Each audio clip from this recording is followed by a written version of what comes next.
Meredam keresahan masyarakat, polisi segera mengambil tindakan. Dan tak butuh waktu lama, tim gabungan Polsek Patrang dan Satreskrim Polres Jember akhirnya berhasil menangkap si pelaku, yang tak lain adalah seorang pria pengangguran dan tinggal tak jauh dari rumah korban. Meski demikian, penyidik masih menemui kendala untuk mengungkap motif pasti pelaku, sebab keterangannya cenderung tidak konsisten. Penyidik bahkan perlu pendapat saksi ahli, yakni psikiater, untuk memastikan kondisi kejiwaan pelaku, sekaligus menjadikan hasil diagnosa psikis sebagai pertimbangan langkah hukum lanjutan.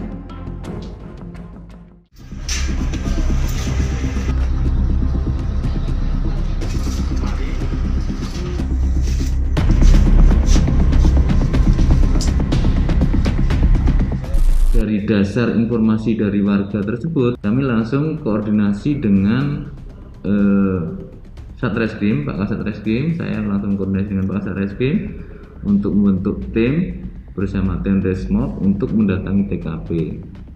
Setelah kita datangi TKP, pada saat itu kebetulan si pelaku ini tidak ada di rumah, lagi keluar dengan saudaranya bernama Rudi. Itu kita cek di sana, kita ajak Ketua RT dan Ketua RW di sana serta tetangga untuk menyaksikan. Kita cari pelakunya terlebih dahulu dan alhamdulillah pada saat hari itu juga kita temukan si pelaku kebetulan lagi makan mie ayam di depan rumah sakit Subandi bersama saudaranya bernama Rudi itu. Setelah itu kita amankan, kita keler ke rumahnya untuk menyaksikan bersama Ketua RT dan Ketua RW termasuk keluarganya si Rudi tersebut untuk menyaksikan bahwa di situ ada barang bukti yang identik dengan barang bukti yang sudah kita amankan sebelumnya. Itu kita dapati benar bahwa di situ itu ada bahan-bahan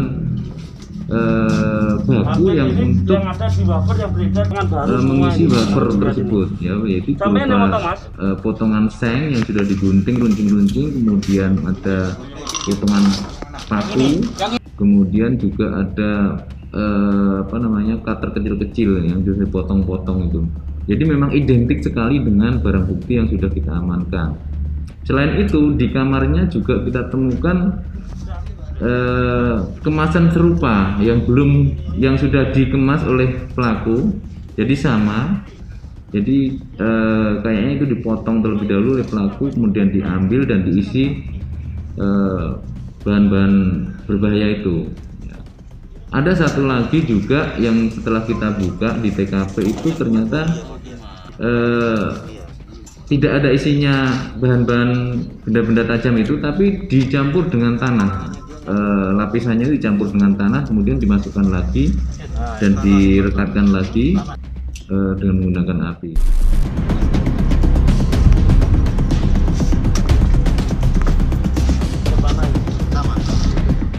Sebetulnya pada saat sampai di rumahnya sempat tidak mengakui sih, tapi ketika kita tekan terus sudahlah diakui saja karena barang buktinya sudah identik dengan barang bukti yang sudah kita amankan sebelumnya. Akhirnya yang bersangkutan mengakui dan menerangkan semuanya bahwa bagaimana caranya memotong menggunakan apa itu, di situ ada alatnya semua dan ditunjukin oleh si.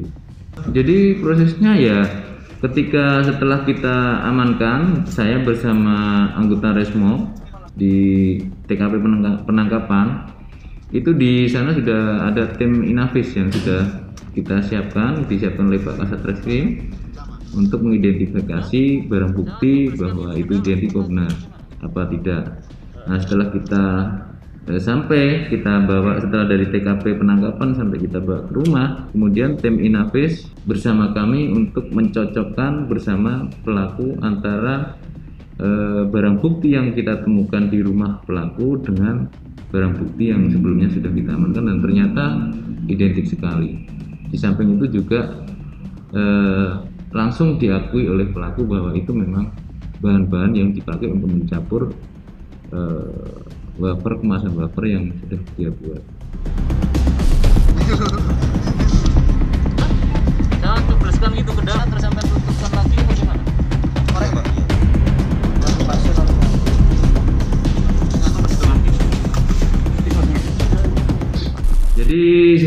informasi dari para tetangga itu memang si pelaku ini mengalami gangguan kejiwaan. Namun demikian setelah kami tanya ke keluarganya, selama ini belum pernah diperiksakan ke psikiater maupun ke dokter jiwa. Jadi kalau dari informasi dari warga tersebut bahwa setiap malam si pelaku ini sering ngomel-ngomel sendiri, bahkan pernah ada yang ya itu tadi sebelumnya saya sampaikan bahwa si pelaku ini pernah ngasih barang serupa berupa wafer itu ke tetangganya tersebut, tapi tidak dibuka pada saat itu. Kebetulan si pelaku ini setelah kita ungkap, setelah kita tangkap, kita ketahui bahwa dia 2 bersaudara, kebetulan belum sampai sekarang belum keluarga. Dan setelah kita tanyai juga ke si Mas Rudi itu yang adik iparnya itu, bahwa latar belakang si pelaku ini dulu si pelaku sering mengkonsumsi obat-obatan terlarang pada saat waktu SMA itu. Terus pernah menjalani bertapa, katanya pernah bertapa di Malang atau di mana itu informasinya. Jadi semacam dia ini belajar ilmu, tapi ilmu apa saya juga nggak tahu. Ini informasi dari keluarga sehingga mengakibatkan dia sampai sekarang ini seperti berhalusinasi gitu. Si pelaku ini mengakui dia melakukan ini untuk membalas dendam. Jadi si pelaku ini seperti berhalusinasi, Mas. Jadi dia merasa selama ini dia juga diberikan hal yang sama tapi berupa donat. Nah, donat ini dia rasa itu beracun gitu loh. Ya, jadi dia itu merasa bahwa selama ini dia diberikan selalu dianterin makanan berupa donat, tapi donat itu beracun menurut asumsi dia, menurut anggapan dia, sehingga karena dia merasa mau diracun sama orang, dia berusaha untuk membalasnya dengan cara seperti itu. Di toko-toko umum, Pak, yang nyiapkan, yang ada. Jadi kan beli 1.000 toko-toko dari rumah warga. Ya di mana warga itu? Jalan Manggis. Iya, sekitar situ. Yang bengkel tuh, Pak, biasanya ya. Bengkel apa? Depannya Tuntun. Depannya siapa? Tuntun kan tadi Jalan Manggis pertigaan, Pak. Itu terus kan ada kecil-kecilan. Jadi juga selain untuk membalas itu juga supaya dia terhindar dari makanan yang beracun yang dikirim oleh orang lain itu loh. Jadi ya betul, mungkin ya semacam ritual dia juga sesuai dengan apa yang dia halusinasikan mungkin. Pertimbangannya memang salah satunya adalah keterangan dari keluarga.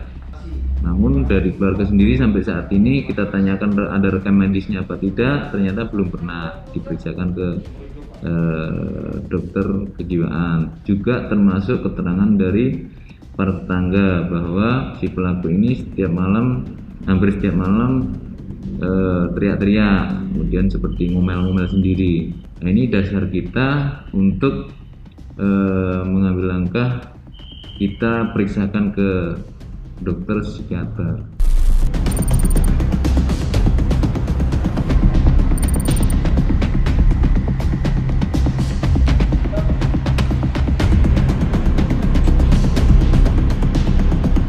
Kalau dari keterangan yang bersangkutan, Mas, itu menurut kami lancar, ya. Apa yang kita tanyakan dia jawab dengan lancar gitu ya. Cuman ada kecurigaan bahwa apa yang dia sampaikan ini semacam halusinasi dia. Nah, itu juga kita sebagai dasar kita untuk didukung dengan keterangan keluarga maupun tetangganya ini, sehingga kita mengambil langkah untuk memeriksakan dia ke psikiater. Menurut keterangan dari dokter psikiater bahwa itu memerlukan observasi selama 3 hari, Mas, di rumah sakit. Jadi dia menginap di rumah sakit. Nah, jadi dari mulai kejadian penangkapan itu sampai sekarang belum keluar ini hasil observasi.